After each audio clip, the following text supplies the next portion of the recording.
আমার হয়েছে যত মরণ, বাড়িতে আমি ছাড়া একটা কাজ করে দেওয়ার মতো মানুষ নেই।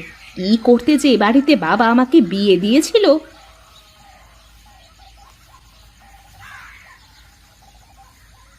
কি হলো বৌমা, এই সকাল সকাল পাড়া থেকে তোমার কথা শোনা যাচ্ছে? কি আর হবে মা, আপনার ছেলে সারাদিন পড়ে পড়ে ঘুমোয়, কোনো কাজ কাম তো আর করে না। বলি, সংসারের কি অবস্থা সে কি জানে? কি আর বলবো রে মা, ওর দাদা ঠাকুরদার গোড় পেয়েছে, তো শ্বশুর মশাইও কাজ কাম না করে বসে বসে খেয়ে গেছে। শ্বশুর খেয়েছে তার বাপে রেখে গেছে, তাই কই আমার শ্বশুর তো তার ছেলের জন্য কিছুই রেখে যায়নি। থাকলে তো রেখে যাবে, এখন নেই তাই কাজ করে খেতে হবে, তা না হলে তো না খেয়ে থাকা লাগবে।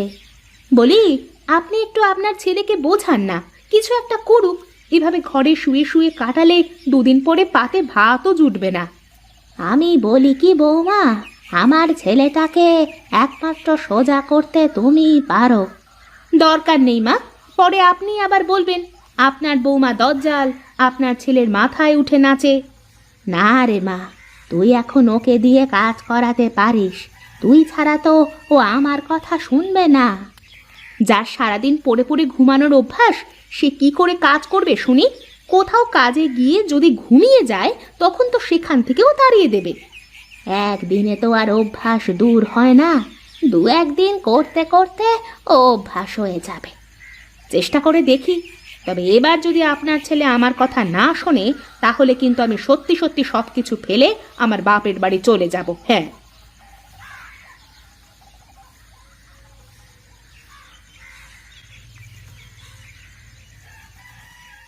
ওগো, তোমার কি ঘুম ভাঙবে নাকি সারাটা দিন ঘুমিয়েই কাটাবে? আরে বলি, কেবলই তো সকাল হলো, আর একটু ঘুমোতে দাও দেখি। ওহ, হ্যাঁ হ্যাঁ, তাই তো, সকাল হয়ে আবার রাত হতে চললো আর আপনার কাছে কেবল সকাল হচ্ছে। বলি, তুমি কি উঠবে নাকি আমি গায়ে পানি ঢেলে দেব? তেরিকা, আরে একটু যে শান্তিতে ঘুমাবো তারও কোনো উপায় নেই, কানের কাছে ফ্যাও ফ্যাও করিয়ে যাচ্ছে। সারাদিন খালি ঘুমালে হবে নাকি? ঘরে চাল ডাল কিছুই নেই, আজ থেকে বাইরে গিয়ে ইনকাম করে আনবে, জুটাতে না পারলে না খেয়ে থাকা লাগবে। এই তাই আবার হয় নাকি? তা আমি কি কাজ করব? কে আমাকে কাজ দেবে শুনি? ঘরের মধ্যে বসে থাকলে কেউ তোমাকে কাজ দেবে না, তুমি বাইরে বের হয়ে কাজ তো খুঁজে দেখো, তারপর বুঝবো। বেশ বেশ, তুমি আমাকে দুটো খেতে দাও দেখি, তা খেয়ে দে দেখি কি করা যায়। আচ্ছা, আমি খাবার বাড়ছি, তুমি গিয়ে চোখে মুখে পানি দিয়ে এসো তো দেখি।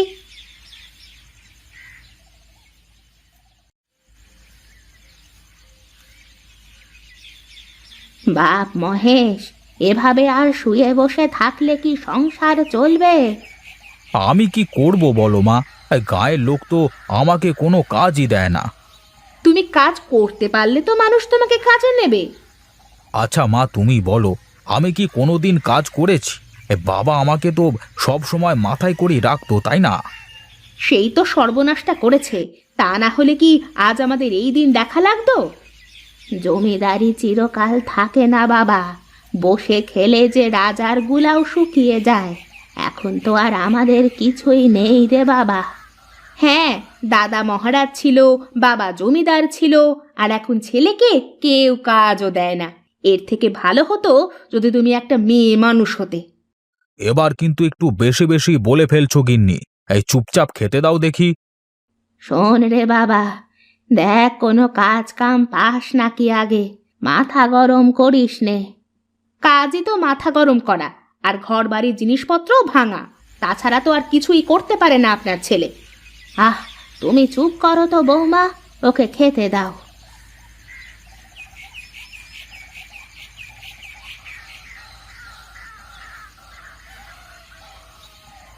আরে আরে ওইটা মহেশ না রে?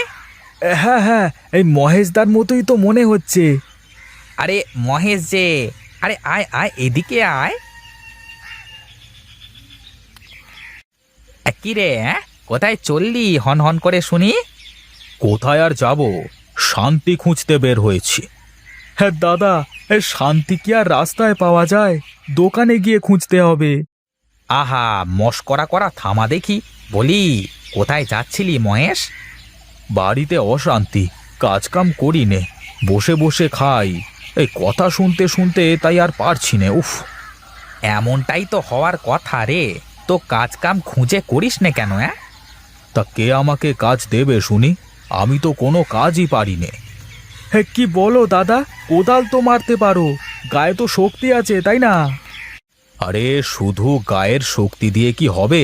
তা কোদাল মেরে টাকা দেবে কে শুনি আমায়? হ্যাঁ, আচ্ছা মহেশ, একটা কাজ করলে কেমন হয়? কি কাজ বল দেখি। আমাদের কারোরই তো কোনো কাজ নেই, তাই না? তা আমরা তিনজনে মিলে একটা ব্যবসা শুরু করলে কেমন হয়? আরে বাবা, এ তো খুবই ভালো কথা, কিন্তু কিসের ব্যবসা করব দাদা? আরে আগে ব্যবসা করব কি না তাই ঠিক করে নি, তারপর দেখা যাবে কিসের ব্যবসা করব। যাক, শেষমেশ তাহলে আমাদের হোটেলটা হয়েই গেল, কি বলিস? দাদা, কিন্তু হোটেলের নাম তো কিছুই দেওয়া হলো না এখনো। ও নাম টাম দিয়ে কি হবে? খাবার ভালো হলে মানুষ এমনিতেই চলে আসবে। আরে না না, হোটেলের একটা নাম তো দেওয়া দরকার, তাই না? দাদা, আমরা তাহলে কালই হোটেলের নাম রেখে দেব। আজ সবাই মিলে একটু ভাবি। ঠিক আছে ঠিক আছে, এবার চল চল বাড়িতে যাই। কাল সকাল সকাল এসে কাজ শুরু করতে হবে।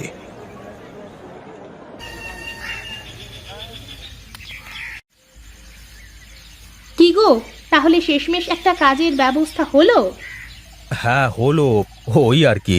এখন দেখতে হবে কদিন টেকে। মন দিয়ে করলে তো টিকবে। হোটেলে কাজ করতে কি আবার কোনো মন্ত্র জানা লাগে নাকি? হ্যাঁ, তাহলে তুমি চলো না, রান্নার কাজটা না হয় তুমি করে দিলে। কথা মন্দ বলনি কিন্তু। তা মাসিক কত করে দিবা তাই বলো। কি নিয়ে এত কথা হচ্ছে শুনি? আপনার ছেলে তো হোটেল দিয়েছে মা, তাই সেখানে রাঁধুনি হতে চাচ্ছিলাম। বেশ বেশ, তাহলে তো ভালোই হবে। সবাই হুড়মুড় করে খেতে আসবে। তোমার হাতের রান্নার যে স্বাদ! থাক থাক, তোমাদের কারোর কিছুই করা লাগবে না, আমার কাজ আমাকে করতে দাও। যাক, শেষমেশ অলসটা একটা কাজ তো করতে যাচ্ছে। ওরে গণেশ, একটু হাত চালিয়ে পরিষ্কার কর, এক্ষুনি লোকজন চলে আসবে তো। সেই সকাল থেকে একটা খরিদ্দারও আসবার নাম নেই, আবার ভাব দেখাচ্ছে। আরে আসবে আসবে, তুই তোর কাজটা কর দেখি।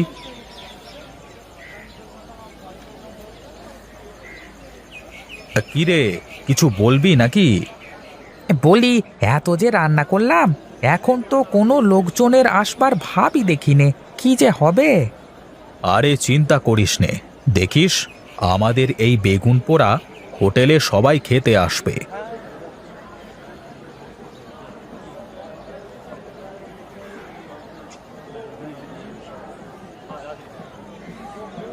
মা, তুমি, তোমরা এখানে? আমার ছেলে হোটেল করেছে, তা কেমন খাবার বিক্রি করে তা আমাকে দেখতে হবে না? তাই তো চলে আসলাম রে বাবা। আসুন আসুন জেঠিমা, আসুন আসুন বসুন। এই গণেশ, এই ভালো করে টেবিলটা মুছে দে।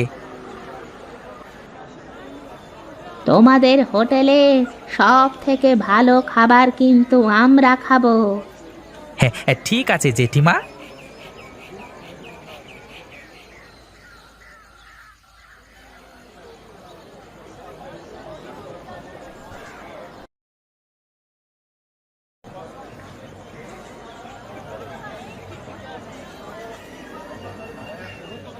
সবাইকে ভালো করে খাওয়া গণেশ, কেউ যেন পেট খালি রেখে না যায়, বুঝলি?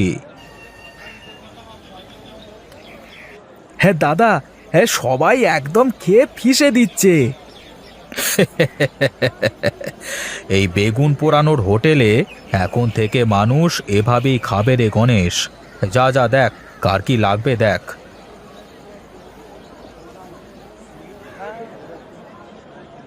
হে, আজ প্রথম দিন তো বেশ ভালোই বেচা কেনা হলো রে মহেশ। হ্যাঁ রে, যা হয়েছে ভালোই হয়েছে। এবার চল বাড়িতে যাওয়া যাক। হ্যাঁ দাদা, সারাদিন যা ধকল গেল, বাড়িতে গিয়ে নাক ডেকে ঘুমাতে হবে। এখন থেকে আর আমাদের কেউ নিষ্কর্মা বলতে পারবে না। এখন আমরাও কাজ করি। হে, শুধু আমরা কাজ করি না, এখানে আরও কাজের লোক নেব আমরা। এই তল্লাটে আর একটাও বেকার মানুষ রাখবো না। একদিন এখানে বড় একটা হোটেল হবে, আর সেখানে বড় সাইনবোর্ডে লেখা থাকবে বেগুন পোড়ার হোটেল।